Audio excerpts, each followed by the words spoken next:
Hello, my name is Sophie Hertz, and I'm going to be reading the first 4 chapters of Frindle by Andrew Clemens.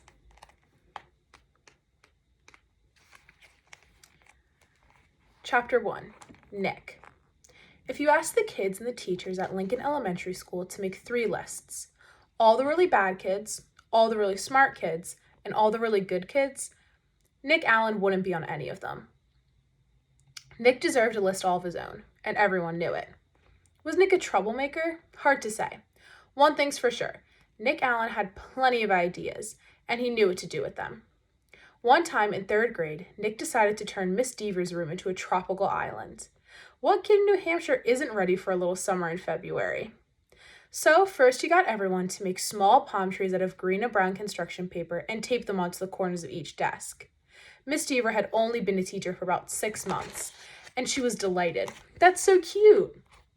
The next day, all the girls wore paper flowers in their hair, and all the boys wore sunglasses and beach hats. Miss Deaver clapped her hands and said, "It's so colorful." The day after that, Nick turned the classroom thermostat up to 90 degrees with a little screwdriver he had brought from home. All the kids changed into shorts and t-shirts and no shoes.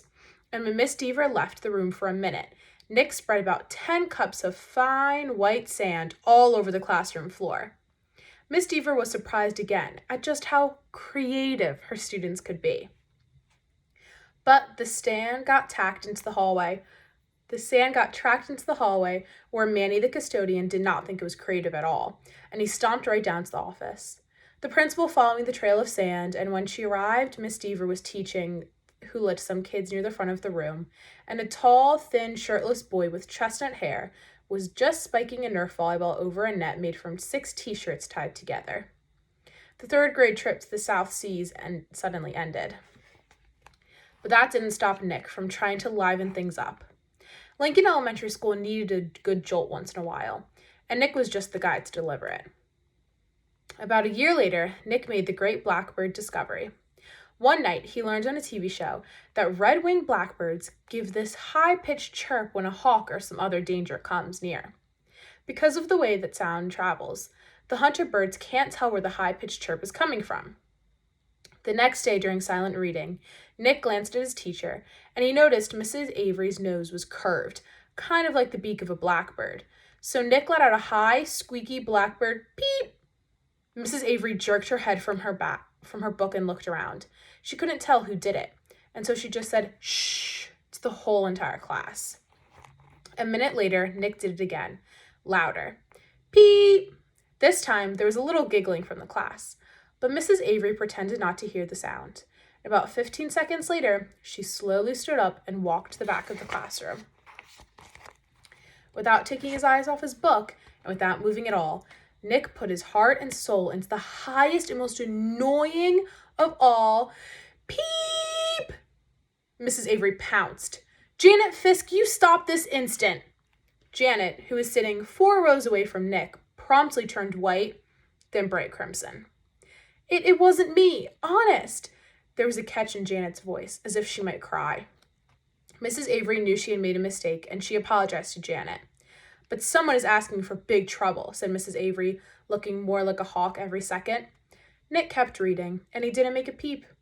At lunchtime, Nick talked to Janet. He felt bad that Mrs. Avery had pounced on her. Janet lived in Nick's neighborhood, and sometimes they played together. She was good at baseball. She was better at soccer than most of the kids in the whole school, boys or girls. Nick said, "Hey, Janet, I'm sorry you got yelled at during reading. It was my fault. I was the one who made that sound." "You did?" said Janet. "But how come Mrs. Avery thought it was me?"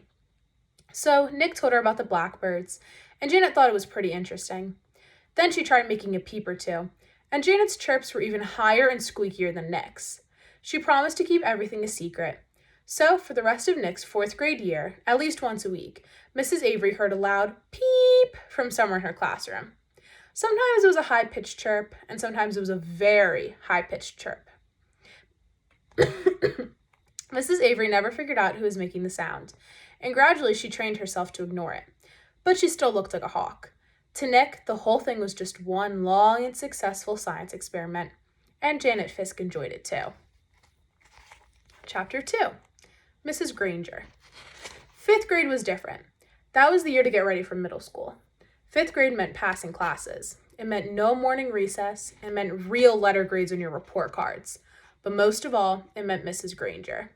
There were about 150 kids in fifth grade, and there were 7 fifth grade teachers, 2 math, 2 science, 2 social studies, but only 1 language arts teacher. In language arts, Mrs. Granger had a monopoly and a reputation. Mrs. Granger lived alone in a tidy little house in the older part of town. She drove an old, pale blue car to school every morning, rain or shine, snow or sleet, hail or wind. She had a perfect attendance record that stretched back farther than anyone could remember. Her hair was almost white, swept away from her face and up into something like a nest on the back of her head. Unlike some of the younger women teachers, she never wore pants to school. She had 2 skirt and jacket outfits, her gray uniform and her blue uniform, which she always wore over a white shirt with a little camo pin at the neck. And Mrs. Granger was one of those people who never sweats. It had to be over 90 degrees before she even took off her jacket. She was small, as teachers go. There were even some 5th graders who were taller. But Mrs. Granger seemed like a giant. It was her eyes that did that. They were dark gray, and as she could turn them on full power, they could make you feel like a speck of dust. Her eyes could twinkle and laugh too, and the kids said that she could crack really funny jokes. But it wasn't the jokes that made her famous. Everyone was sure that Mrs. Granger had X-ray vision. Don't even think about chewing a piece of gum within 50 feet of her. If you did, Mrs. Granger would see you and catch you and make you stick the gum into a bright yellow index card. Then she would safety pin the card to the front of your shirt, and you'd have to wear it for the rest of the school day. After that, you'd have to take it home and have your mom or dad sign the card and bring it back to Mrs. Granger the next day. And it didn't matter to Mrs. Granger if you weren't in 5th grade, because the way she saw it, sooner or later you would be. All the kids at Lincoln Elementary School knew that at the end of the line, 5th grade, Mrs. Granger would be the one grading their spelling tests and their reading tests, and worst of all, their vocabulary tests, week after week, month after month. Every language arts teacher in the world enjoys making kids use the dictionary. Check your spelling, check that definition, check those syllable breaks. But Mrs. Granger didn't just enjoy the dictionary. She loved the dictionary, almost worshipped it. Her weekly vocabulary list was longer than 35 words long, sometimes longer. As if it wasn't bad enough, there was a word of the day on the blackboard every morning. If you gave yourself a day off and didn't write one down and look it up and learn the definition, sooner or later, Mrs. Granger would find out. And then, just for you, there would be 2 words of the day for a full week. Mrs. Granger kept a full set of 30 dictionaries on a shelf in the back of the room, but her pride and joy was one of those huge dictionaries with every word in the universe in it, the kind of book it takes 2 kids to carry. It sat on its own little table at the front of her classroom, sort of like the altar at the front of a church. Every graduate of Lincoln Elementary School for the past 35 years could remember standing at that table, listening to Mrs. Granger's battle cry, "Look it up, that's why we have the dictionary." Even before the school year started, when it was still the summer before 5th grade for Nick and his friends, Mrs. Granger was already busy. Every parent of every 5th grader got a letter from her. Nick's mom read part of it out loud during dinner one night in August. Every home is expected to have a good dictionary in it, so that each student can do his or her homework properly. Good spelling and good grammar and good word skills are essential for every student. Clear thinking requires a command of the English language, and 5th grade is the ideal time for every girl and boy to acquire an expanded vocabulary. And then there was the list of dictionaries that Mrs. Granger thought would be acceptable for home study. Mrs. Allen said, "It's so nice to have a teacher who takes her work this seriously." Nick groaned and tried to enjoy the rest of his hamburger, but even watermelon for dessert didn't cheer him up. Nick had no particular use for the dictionary. He liked words a lot, and he was good at using them, but he figured that he had got all the words he needed just by reading, and he read all the time. When Nick ran into a word he didn't know, he asked his brother or his dad or whoever was handy what it meant, and if they knew, they'd tell him, but not Mrs. Granger. He had heard all about her, and he had seen 5th graders in the library last year, noses stuck in their dictionaries, frantically trying to finish their vocabulary sheets before English. It was still a week before school, and Nick already felt like the 5th grade was going to be a very long year. Chapter 3, The Question. The first day of school was always a get-acquainted day. Books were passed out, and there was a lot of chatter. Everyone asked, "What did you do over the summer?" Have you guys ever had that? Periods 1 through 6 went by very smoothly for Nick, but then came period 7. Mrs. Granger's class was all business. The first thing they did was take a vocabulary pretest to see how many of the 35 words for the week the kids already knew. Tremble, circular, orchestra, the list went on and on. Nick knew most of them. Then there was a handout out at class procedures. After that, there was a review paper about cursive writing. And then there was a sample sheet showing how the heading should look at every assignment. No let-up for 37 minutes straight. Nick was an expert at asking the delaying question, also known as the teacher stopper, or the guaranteed time waster. At 3 minutes before the bell and that split second between the end of today's classwork and the announcement of tomorrow's homework, Nick could launch a question guaranteed to sidetrack the teacher long enough to delay or even wipe out the homework assignment. Timing was important, but asking the right question, that was the hard part. Questions about stuff in the news, questions about the college the teacher went to, questions about the teacher's favorite book or sport or hobby. Nick knew all the tricks, and he had been very successful in the past. Here he was in 5th grade, near the end of his very first language arts class with Miss Granger, and Nick could feel a homework assignment coming the way a farmer can feel a rainstorm. Mrs. Granger paused to catch her breath, and Nick's hand shot up. She glanced down at her seating chart and then up at him. Her sharp gray eyes were not even turned up to half power. Yes, Nicholas? Mrs. Granger, you have so many dictionaries in this room, and that huge one especially. Where did all those words come from? Did they just get copied from other dictionaries? It sure is a big book. It was the perfect thought grenade. Kapow. Several kids smiled, and a few peeked at the clock. Nick was famous for this, and the whole class knew what he was doing. Unfortunately, so did Mrs. Granger. She hesitated a moment and gave Nick a smile that was just a little too sweet to be real. Her eyes were the color of a thundercloud. Why, what an interesting question, Nicholas. I could talk about that for hours, I bet. She glanced around the classroom. Do the rest of you want to know too? Everyone nodded yes.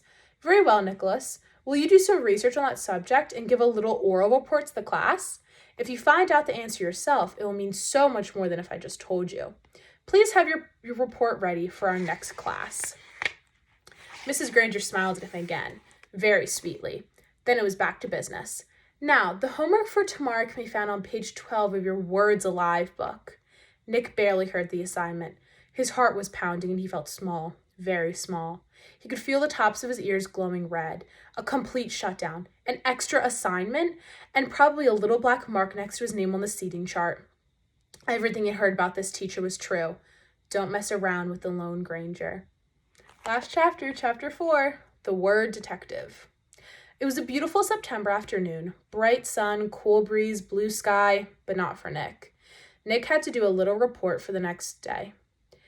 Plus, copy out all of the definitions for 35 words from Mrs. Granger. This was not the way school was supposed to work. Not for Nick. There was a rule at Nick's house, homework first, and that meant right after school. Nick had heard his older brother James groan and grumble about this rule for years, right up until he graduated from high school 2 years ago. And then James wrote home from college after his first semester and said, "My grades are looking great because when I came here, I already knew how to put first things first." That letter was proof to Nick's mom and dad that they had been looking for. Homework first was the law from September to June. This had never bothered Nick before because he hardly ever had homework. Oh, sure, he looked over his spelling words on Thursday nights, and there had been a few short book reports in 4th grade. But other than that, nothing. Up to now, schoolwork was never spilled over into his free time. Thanks to Mrs. Granger, those days were gone. First, he looked at the definitions in the brand new red dictionary that his mom had bought, because Mrs. Granger told her so. It took almost an hour. He could hear a baseball game in John's yard down the street, yelling and shouting, and every few minutes the sharp crack of a bat connected with a pitch.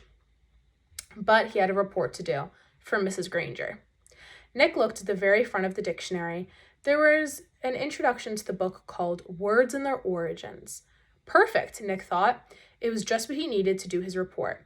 It would all be over in a few minutes. Nick could already feel the sun and the breeze on his face as he ran outside to play. Homework all done. Then he read the first sentence from the introduction. Without question, this American dictionary is one of the most surprisingly complex and profound documents ever to be created, for it embodies unparalleled etymological detail, reflecting not only superb lexicographic scholarship, but also the dreams and speech and imaginative talents of millions of people over thousands of years. For every person who has ever spoken or written in English has had a hand in its making. What? Nick scratched his head and read it again, and then again. Not much better. It was sort of like trying to read the ingredients on a shampoo bottle. He slammed the dictionary shut and walked downstairs. Nick's family did a lot of reading, so bookshelves covered 3 or 4 walls in the family room. There were 2 sets of encyclopedias, the black set for the grown-ups and the red set for the kids. Nick pulled out the D volume from the set and looked up dictionary. There were 3 full pages with headings like Early Dictionaries, Word Detectives, and Dictionaries Today. Not very exciting. But he had to do it, so Nick just plopped down on the couch and read all of it. When he was finished with the kids' book, he opened up the black encyclopedia and read most of what it said about dictionaries, too. He understood only about half of what he read. He leaned back on the couch and covered his eyes with his arms, trying to imagine himself giving a report on all this boring stuff. He'd be lucky to have 3 minutes worth. But because Nick was Nick, he suddenly had an idea, and it brought a grin to his face. Nick decided that giving this report could actually be fun, and he could make it into something special. After all, Mrs. Granger had asked for it. And that's the end of chapter 4.